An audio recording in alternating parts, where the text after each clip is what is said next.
نبی کے معیار کا نام ہے اسلام، الاسلام۔ جب ہم اسلام کو، اس کی انٹرپریشن بے شمار ہیں، لوگ اسلام کو ہر اعتبار سے، اس کے ظاہر پہلو بھی بہت ہیں، ہمہ جہت بھی ہے، بہت تفصیلات ہیں، لیکن اس کو کنسیپچولی، اس کو تصور کے اعتبار سے کہ یہ کیا ہے، اسلام دراصل ہے کیا وہ ہماری زندگیوں میں ہے، بس میں اس نقطے پہ تھوڑی سی گفتگو کروں گا۔ کوشش یہ ہے کہ اللہ کرے کہ مجھے اور آپ کو، ہم سب کو اللہ کریم کے اس دیے ہوئے امتحان میں کامیابی حاصل ہو جائے۔ امتحان بہت مشکل ہے، کڑا ہے، سخت، ہمہ جہت بھی ہے، ہمہ وقت بھی، اس قدر مشکل ہے کہ ایک لمحے کی غلطی کامیابی کو ناکامی میں بدل سکتی ہے، ایک لمحے کی نیکی ناکامی کو کامیابی میں بدل سکتی ہے۔ نبی اکرم صلی اللہ علیہ وسلم نے فرمایا کہ بعض اوقات انسان کی زبان سے ایسا کلمہ نکلتا ہے، انسان کو اس کی پرواہ نہیں ہوتی، جس کی پرواہ نہیں کرتا کہ میں نے کیا بولا کیا نہیں بولا، لیکن وہ کلمہ اللہ کی ناراضگی کا کلمہ، ظاہر ہے وہ لکھنے والے تو بیٹھے ہوئے ہیں، ما یلفظ من قول الا لدیہ رقیب عتید، جو بھی زبان سے کلمہ نکلتا ہے لکھنے والا تو فوراً اس کو لکھ لیتا، وہ لکھا گیا، اللہ کے دربار میں پہنچا۔ نبی اکرم صلی اللہ علیہ وسلم نے فرمایا اسے ایک کلمے کی وجہ سے اللہ تعالیٰ اس کو جہنمی لکھ دیتا۔ اللہ اکبر۔ اور بعض اوقات اس کی زبان سے اللہ کی رضامندی کا کلمہ نکلتا ہے اور اس کو یاد بھی نہیں ہوتا میں نے کیا کہا، اللہ کے دربار میں پہنچتا ہے، اللہ اس ایک کلمے کی وجہ سے اس کو جنتی لکھ دیتا۔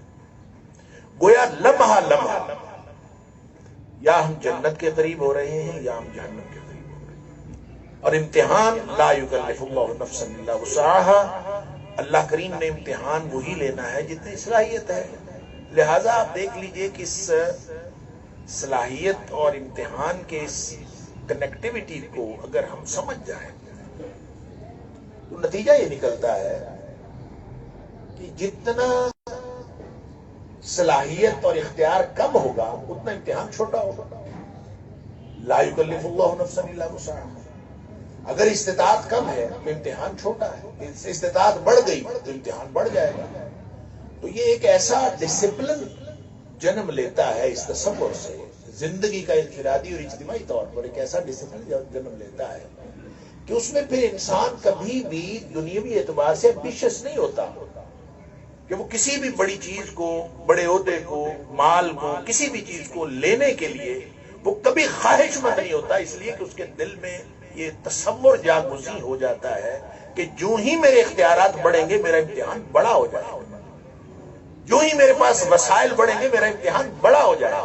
اللہ قرآن میں فرماتا ہے وَلَا تَمُدَّنَّ عَيْنَيْكَ إِلَىٰ مَا مَتَّعْنَا بِهِ أَزْوَاجًا مِّنْهُمْ زَهْرَةَ الْحَيَاةِ الدُّنْيَا لِنَفْتِنَهُمْ فِيهِ، اپنی آنکھیں لمبی کر کر کے پھاڑ پھاڑ کے نہ دیکھو، یہ جو ہم نے لوگوں کو دنیاوی زندگی کی آرائش کا بہت زیادہ سامان دیا ہوا ہے اس کی طرف آنکھیں پھاڑ پھاڑ کر نہ دیکھو، اس لیے نہ دیکھو، اس لیے نہیں کہ اللہ کے پاس کوئی خزانوں کی کمی ہے، اللہ کے پاس خزانے ہیں۔ اللہ اکبر، وہ تو حدیث قدسی آپ نے سنی ہوئی ہوگی، نبی اکرم صلی اللہ علیہ وسلم نے فرمایا، اللہ فرماتا ہے لو ان اولکم وآخرکم وجنکم وانسکم قاموا فی سعید واحد فسألونی، اگر تمہارے اول انسان سے لے کر آخر انسان تک اور اول جن سے لے کر آخر جن تک، اس لیے کہ یہ دو ہی مخلوقات ایسی ہیں جو خواہش رکھتی ہیں اور خواہش کا اظہار بھی کر سکتی ہیں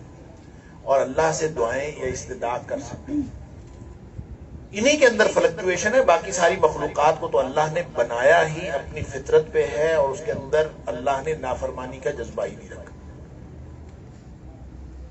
اب ان دونوں کو فرمایا کہ اگر اول انسان سے لے کر آخر انسان تک، یعنی تمام دنیا کے انسان جو پیدا ہونے تھے، جو پیدا ہوں گے، جو آج پیدا ہو چکے، یہ سب اگر ایک میدان میں اکٹھے ہو جائیں اور سارے جن بھی ایک میدان میں یکبارگی اکٹھے ہو جائے اور سارے بیک زبان اپنی اپنی خواہش مانگ لیں اللہ سے، اور مانگنے والا فسألونی، جو بھی مجھ سے مانگنا چاہتا ہے مانگ لے، اور مانگنے والے کو کیا ہے، منہ ہی پھاڑنا ہے نا، منہ کھولنا، زبان کھولنی، جو مرضی مانگ لے، ساری کائنات مانگ لے اللہ سے۔ فرمایا کہ فَأَعْطَيْتُ كُلَّ وَاحِدٍ مَسَأَلَتَهُ، ہر ایک نے جو جو مانگا ہے میں اس کو عطا کرتا ہوں، جو جو کسی کی زبان سے نکلا ہے میں اس کو عطا کرتا ہوں۔ کیا خیال ہے کہ میرے خزانوں میں کمی ہو جائے گی؟ اللہ فرمایا ما نقص ذلك مما عندي، یہ جو میں اگر سارے جنوں سارے انسانوں کو منہ مانگا سب کچھ عطا کر دوں تو میرے خزانوں میں کمی نہیں ہوگی سوائے اس کے ایک الا کما ينقص المخيط اذا دخل البحر، یہ بھی ایک مثال کے طور پر بتایا کہ جیسے سوئی کو سمندر میں ڈال دیا جائے اور پھر باہر نکال لیا جائے، تو جب وہ باہر آتے ہوئے اپنی نوک پہ کوئی پانی کا قطرہ لے آتی ہے، ایک سوئی کے ساتھ کتنا پانی لگتا ہے، تو جتنا پانی سوئی کے اس نوک کے ساتھ سوئی سمندر میں ڈبولنے سے واپس لانے پر جتنا پانی وہ سمندر سے کم کر کے لے آتی ہے، اتنی کمی ہو جائے گی۔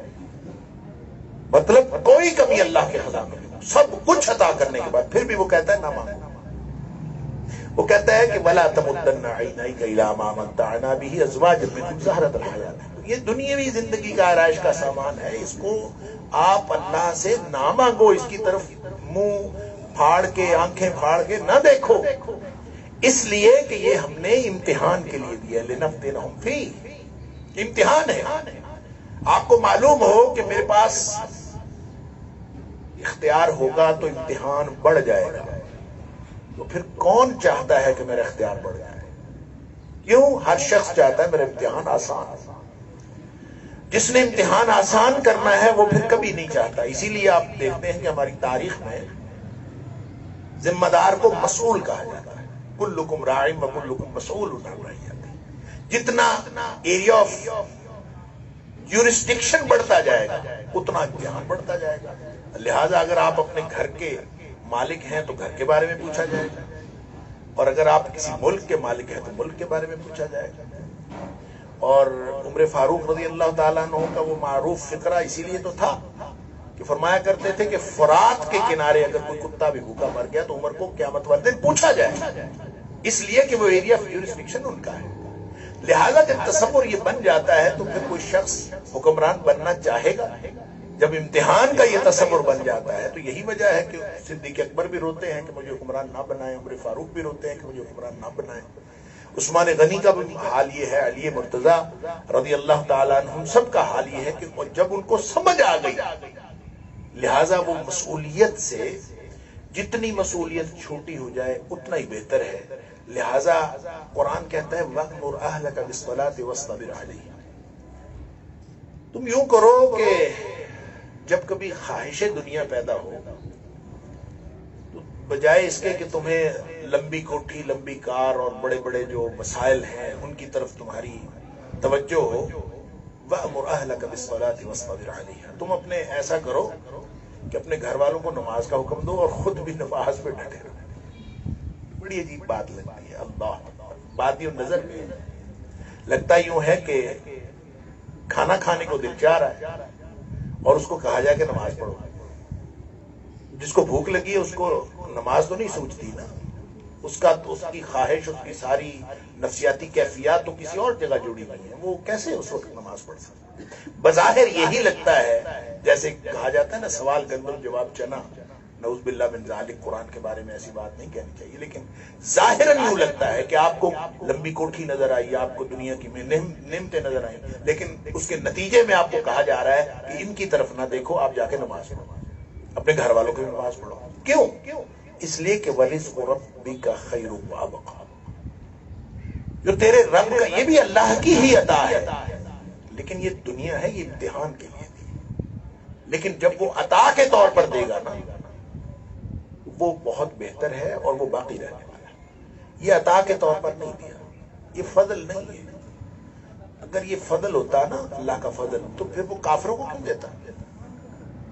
اگر یہ اللہ تعالیٰ کی عطا ہوتی، عطا کے طور پر دنیا ملی ہوتی تو عطا تو پھر اپنوں کو دیتا ہے نا، وہ کافروں کو تو نہیں دیتا۔ اسی لیے نبی اکرم صلی اللہ علیہ وسلم نے فرمایا لو كانت الدنيا تعدل عند الله جناح بعوضة، اگر یہ دنیا اس کی حیثیت اللہ کے نزدیک مچھر کے پر کے برابر بھی ہوتی، یعنی مچھر ہی کیا چیز ہے، اور پھر مچھر کا پر ہی کیا چیز ہے، اور پھر اس کے برابر بھی نہیں، اللہ اکبر، اگر اس کے برابر بھی ہوتی ما سقا کافرا شربۃ من ماء، تو اللہ کسی کافر کو ایک گھونٹ پانی کا نہ دیتا، اپنے دشمنوں کو کیوں دیتا؟ لیکن ہم دیکھتے ہیں کہ اس دنیا میں تو کافر دندناتے پھرتے ہیں۔ اسی لیے قرآن نے فرمایا وَلَا يُغَرَّنَّكَ تَقَلُّبُ الَّذِينَ كَفَرُوا فِي الْبِلَادِ، یہ دنیا میں، دنیا کے شہروں میں کافروں کا دندناتے پھرنا تمہیں کسی دھوکے میں مبتلا نہ کرے، متاع قلیل ثم مأواہم جہنم، یہ تو چند دن کی بات ہے، چند دن کا سامان ہے، اللہ نے امتحان کے لیے دنیا دی تھی، وہ اس دنیا میں مشغول ہو گئے، دنیا میں سب کچھ انہوں نے اپنا تن من دھن قربان کر دیا، دنیا کے پیچھے ختم ہوگی تو ثم مأواہم جہنم، پھر ان کے ٹھکانہ جہنم ہے، وبئس المہاد، اور بہت ہی برا ٹھکانہ۔ لہذا یہ پورا امتحان کا ایک ڈسپلن ہے جو سمجھ میں آ جائے، جو تصور سمجھ میں آ جائے، تو انسانی زندگی کے اندر کیا چیز پیدا ہوتی ہے، وہ یہ چیز پیدا ہوتی ہے جس کو زہد عن الدنیا کہتے ہیں۔ اور اسلام کا معنی بھی ہے، اسلام اسلم یسلم اسلام، اس کا معنی ہوتا ہے، ہم تو عام طور پہ مترجمین جو ترجمہ کرتے ہیں اس کا معنی مطیع اور فرمانبردار ہو، لیکن اس کو اگر لغت میں دیکھیں تو اسلم یسلم اسلام کا معنی ٹھیک ہے، مطیع اور فرمانبردار معنی درست ہے، لیکن اسلم یسلم کا معنی ہوتا ہے کسی کے سپرد کر دینا۔ لہذا اسلام کا معنی یہ ہے کہ آپ اپنا آپ اپنے اللہ کے سپرد کریں، جو کچھ اللہ نے دیا ہے، دیا تو اسی کا ہے، زندگی اس نے دی ہے امتحان کے لیے، یہ جسم اللہ کی امانت ہے، سانس سے سانس کا سلسلہ جڑا ہے، یہ اگر وہ چاہے تو اندر گئی ہوئی سانس باہر نہ آئے، باہر گئی ہوئی سانس اندر نہ آئے، کسی بھی وقت یہ سلسلہ ٹوٹ سکتا ہے، اس کی رحمت ہے کہ سلسلہ جڑا ہے، اس کی نعمت ہے، اس کا احسان ہے کہ سلسلہ جڑا ہے۔ لہذا پورے کی پوری ہر نعمت جو ہمیں ملی ہے اللہ کی، وہ اللہ کا احسان ہے اور برائے امتحان ہے، اور امتحان میں کامیاب کیسے ہونا ہے؟ کامیابی کے لیے جو نصاب ہے وہ اسلام ہے۔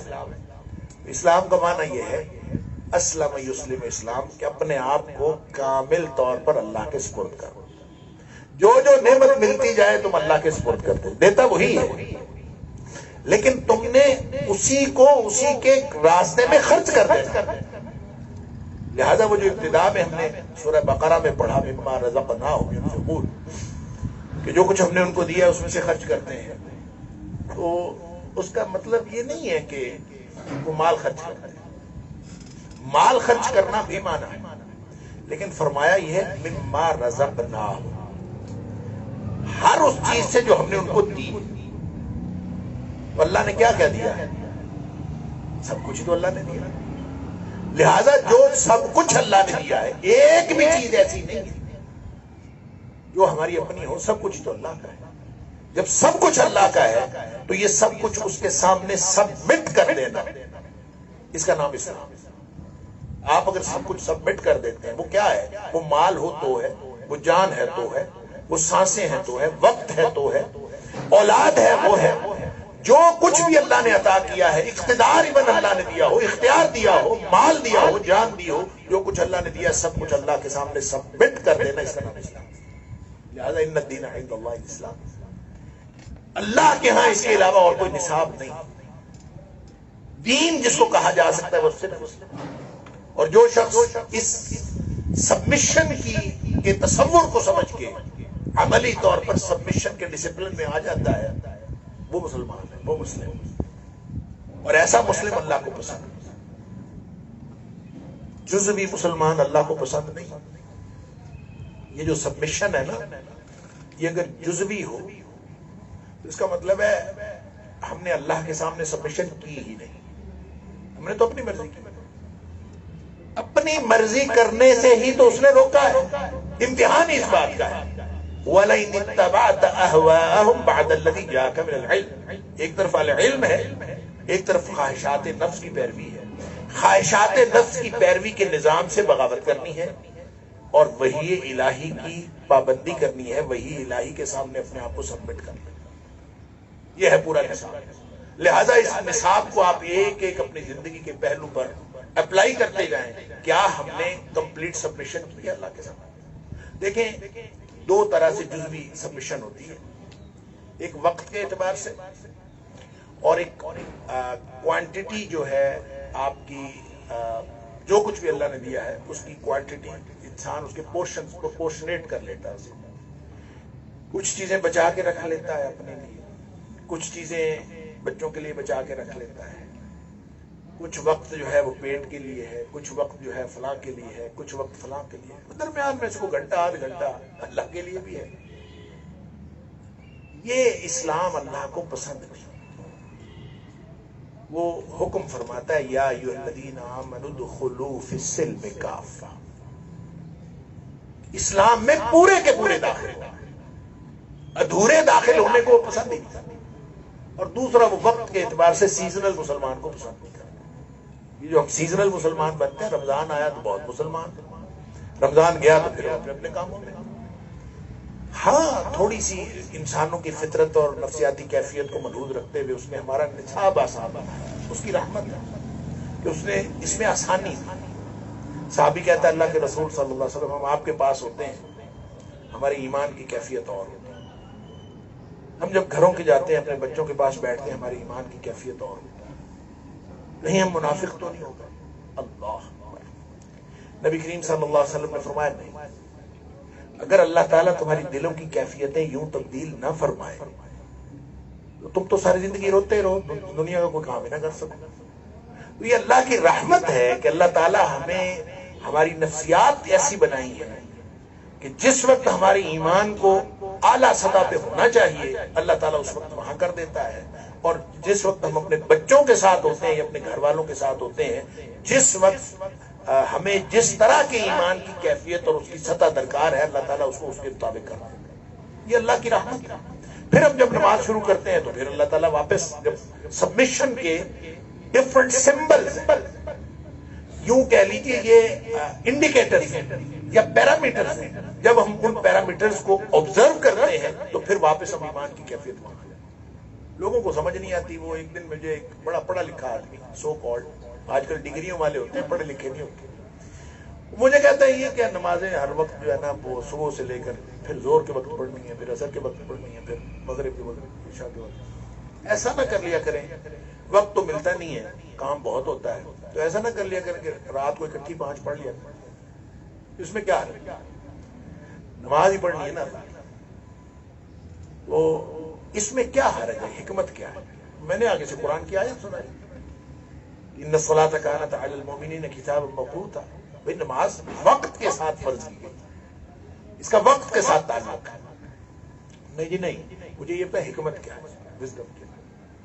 میں نے کہا عجیب مسلمان ہے، آپ کو اس کی وزڈم بھی سمجھ نہیں آئی.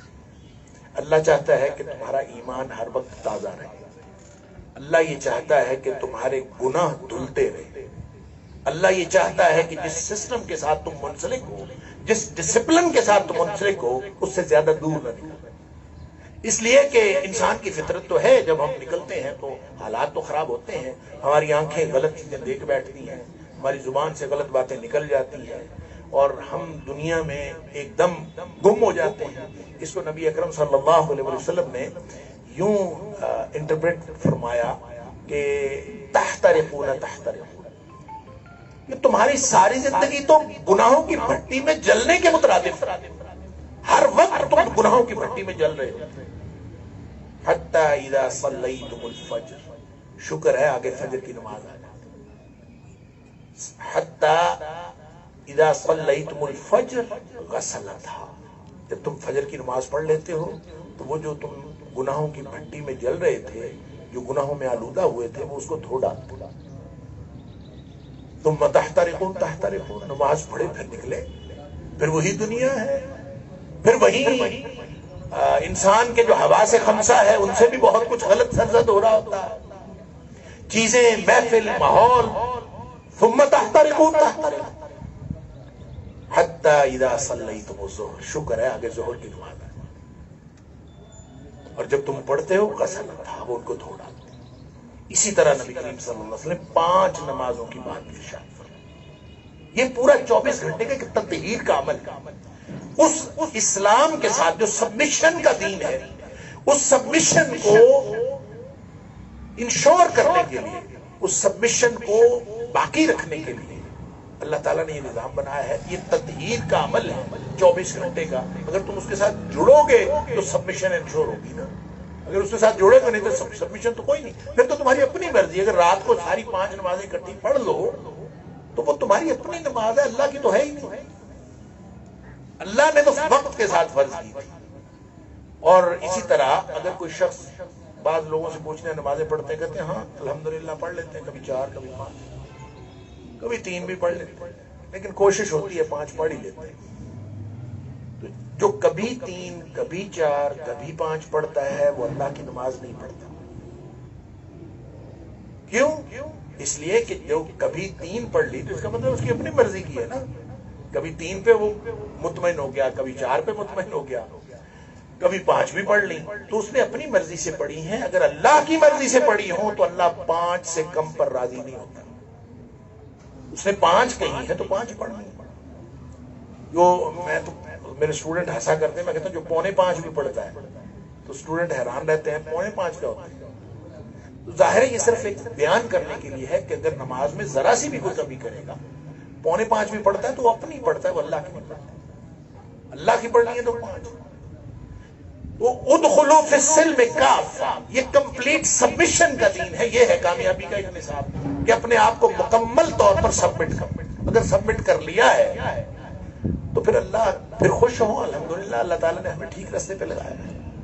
اگر آج بھی ہم نے کچھ گناہ چھپا کے رکھے ہیں، کچھ وقت چھپا کے رکھا ہے، کچھ مال چھپا کے رکھا ہے، کچھ چیزیں چھپا کے رکھی ہیں، یہ میرے لیے ہے، یہ میں نے کرنا ہے، یہ میرے بچوں کے لیے، یہ فلاں کے لیے، سب کچھ اللہ کے لیے. اگر یہ ساری زندگی اللہ کے لیے نہیں ہے تو وہ اسلام نہیں. باقی غلطیاں انسانوں سے ہو جاتی ہیں. غلطی خطا ہو جانا اور بات ہے، خطا کر لینا اور بات ہے. ان دونوں میں فرق ہے. یہاں اللہ کریم نے یہ فرمایا لا تقنطوا من رحمت اللہ، اللہ کی رحمت سے مایوس نہ ہو. وہاں پہ خوشخبری یہی سنائی تھی. جو مفسرین کا خیال یہ ہے کہ یہ قرآن حکیم کی سب سے زیادہ امید افزا آیت ہے. قل یا عبادی الذین اسرفوا علی انفسهم لا تقنطوا من رحمت. کمپلیٹ سبمیشن نہیں کر سکے، زندگی گزار لی. تو جتنے بھی لوگ ہیں ان سے، میرے بندوں سے کہہ دیجئے حبیب صلی اللہ علیہ وسلم کہ اپنی جانوں پر ظلم کر لیا ہے، 30 40 50 جتنی بھی عمر گزر گئی، اگر ظلم اپنی جانوں پر کر بیٹھے ہیں تو لا تقنطوا من رحمت اللہ، اللہ کی رحمت سے مایوس نہ ہو. کیوں مایوس نہ ہو؟ اس لیے مایوس نہ ہو کہ ان اللہ یغفر الذنوب جميعا، وہ سارے کے سارے گناہ معاف. جميعا، جو کچھ آج تک کیا ہے وہ سب معاف ہو سکتا ہے. کیوں معاف کر دے گا؟ انہ هو الغفور الرحیم، اس لیے کر دے گا وہ ہے ہی بخشنے والا، ہے ہی بہت بخشنے والا، اور ہے ہی رحمتوں والا. ایسا بھی کوئی ممکن ہوگا اس نے امتحان دینے والی مخلوق پیدا کرنے سے بھی پہلے ایک قانون بنا دیا. اللہ اکبر. ایک قانون تو ہے نا قانون عدل جس کے تحت امتحان ہوتا ہے، ایک اللہ کا قانون رحمت ہے، اور قانون رحمت سپرسیڈ کرتا ہے قانون عدل کو. اللہ کریم نے، نبی اکرم صلی اللہ علیہ وسلم فرماتے ہیں، بخاری شریف کی حدیث ہے، ان اللہ تعالی کتب کتابا قبل ان یخلق الخلق. مخلوق ابھی پیدا نہیں ہوئی تھی، اس سے پہلے اللہ تعالیٰ نے ایک تحریر لکھوائی، ایک بورڈ لکھوایا، ایک کتبہ لکھوایا. اس پہ کیا لکھا؟ اس پہ لکھا ان رحمتی سبقت غضبی، میری رحمت میرے غصے پر حاوی. اور یہ بورڈ لکھوا کے اللہ کے رسول صلی اللہ علیہ وسلم فَهُوَ مَكْتُوبٌ عِنْدَ اللَّهِ فَوْقَ الْعَرْشِ، آج بھی یہ بورڈ اللہ کی عرش کے اوپر لگا ہوا ہے. ان رحمتی سبقت غضبی، میری رحمت میرے غصے پر حاوی. تو جو قانون عدل کے تحت غصے کا مستحق ہو چکا ہوتا ہے وہ اللہ کی رحمت سے پھر بچ جاتا ہے. لہذا فرمایا انہ هو الغفور الرحیم، کیونکہ وہ غفور اور رحیم ہے. غفور فعول کے وزن پہ ہے بہت زیادہ بخشنے والا، مبالغے کا صیغہ، اور ہمیشہ رحم کرنے والا، وہ ہے ہی رحم کرنے والا. اس لیے وہ سارے گناہ معاف، سارے گناہ معاف تو کر دے گا. ہمیں کیا کرنا ہے؟ ہم کیا کریں تو معاف ہو جائیں گے؟ وہی ایک تقاضا ان الدین عند اللہ الاسلام والا. فرمایا وَأَنِيبُوا إِلَىٰ رَبِّكُمْ وَأَسْلِمُوا لَهُ، تم یہ کرو کہ ہر طرف سے منہ موڑو اور اپنے رب کے سامنے اپنے آپ کو سپورٹ کرو، کمپلیٹ سبمیشن کر دو. بس جس دن تم نے سبمیشن کر لی اس سے گزشتہ کے سارے گناہ معاف. ان الاسلام یہدم ما کان قبلہ، جس دن آپ نے اللہ کے سامنے سبمٹ کر دیا، اللہ بے بسی ہے نا، عاجزی ہے نا، اپنے آپ کو سیانہ بننے کی ضرورت کیا ہے؟ ایسے بھی سیانہ بن کے بندہ پھنس جاتا ہے. نتائج تو ہمارے ہاتھ میں نہیں، وسائل سارے ہاتھ میں، نتیجہ پھر بھی ہمارے ہاتھ میں نہیں. جب نتیجہ ہمارے ہاتھ میں ہے ہی نہیں، ہم پورے وسائل، پوری سیانت، پوری دانش اس کو استعمال کر کے بھی نتائج اپنی مرضی کے نہیں لے سکتے، تو پھر کیا ضرورت ہے سیانہ بننے کی؟ کیوں نہ اپنے آپ کو اس کے سامنے سبمٹ کر دے جس کے ہاتھ میں سارے نتائج. اور یہ اس نے ایک اور موج لگائی ہوئی ہے کہ اس نے منزل مقصود پہ پہنچنا ہمارے ذمہ نہیں رکھا، اس نے کوشش کرنا ہمارے ذمہ رکھا. وَلَيْسَ لِلْإِنسَانِ إِلَّا مَا سَعَىٰ، تو آپ صرف کوشش کریں. اور کوشش کا مطلب یہ ہے کہ آج ابھی اسی لمحے میں اور آپ کوشش کا آغاز کر سکتے ہیں. اگر ہم کر دیں گے انشاءاللہ تو یہ کمپلیٹ سبمیشن ہوگی. اور یہ سبمیشن کیا ہے؟ ادخلوا فی السلم کافہ، یہ پورے کا پورا داخل ہونا ہے اسلام میں. اسلام میں داخل ہونے کے بعد پک اینڈ چوز نہیں ہے، یہ کمپلیٹ پیکج ہے. اسلام ایک کمپلیٹ پیکج ہے، اس پیکج میں پک اینڈ چوز آدمی نہیں کر سکتا. یہ جو لوگوں نے حصے بکھرے کر کے دین کے جو بنایا ہوا ہے کہ ہم حقوق العباد زیادہ اہم ہے، حقوق اللہ زیادہ اہم نہیں ہے، کوئی کہتے حقوق اللہ زیادہ اہم ہے، حقوق العباد زیادہ اہم نہیں ہے. بھئی دین اسلام زیادہ ہے، اور اسلام کے اندر حقوق العباد بھی ہیں، حقوق اللہ بھی ہیں. اور اصل میں حقوق العباد اور حقوق اللہ میں مقصدیت اور معنویت کے اعتبار سے کوئی فرق نہیں. کیوں؟ اس لیے کہ حقوق العباد بھی دراصل اللہ کو راضی کرنے کے لیے. ماں کے ساتھ حسن سلوک اس لیے نہیں کرنا کہ ماں نے آپ کو جنت دینی ہے، جنت تو اللہ نے دینی ہے. ماں کے ساتھ حسن سلوک اس لیے کرنا ہے کہ ماں سے حسن سلوک کرنے سے اللہ راضی ہوتا ہے. تو پھر ماں کے ساتھ حسن سلوک بھی اللہ کا حق ہوا نا. باپ کی اطاعت اس لیے کرنی ہے کہ باپ کی رضا میں اللہ کی رضا ہے، تو یہ تو اللہ کا حق ہوا. لہذا ساری مخلوق کو جب آپ ان کے ساتھ حسن سلوک کر رہے ہوتے ہیں تو دراصل آپ اللہ کا حق دے رہے ہوتے ہیں کہ بندوں کا اپنا حق ہے ہی کوئی نہیں، یہ حق بھی تو اللہ نے بنایا ہے. لہذا کمپلیٹ سبمیشن کے لیے میں اور آپ اگر ہم تیار ہیں تو ان الدین عند اللہ الاسلام، کامیابی کا اس کے علاوہ کوئی راستہ نہیں ہے. اللہ تعالیٰ مجھے اور آپ کو، ہم سب کو اس بات کی توفیق عطا فرمائے کہ ہم آج کے بعد ہماری جو بقیہ زندگی ہے وہ اللہ کے سامنے کمپلیٹ سبمیشن کر دیں. اگر یہ ہو جائے گی تو انشاءاللہ کامیابی ہمارا مقدر ہوگی. اللہ تعالیٰ مجھے اور آپ کو، ہم سب کو دنیا اور آخرت میں کامیابیاں عطا فرمائے، جنت الفردوس عطا فرمائے، اور جنت الفردوس میں اللہ کریم ہم سب کو نبی اکرم صلی اللہ علیہ وسلم کا ساتھ نصیب فرمائے. وآخر دعوانا الحمدللہ رب العالمین. اللہ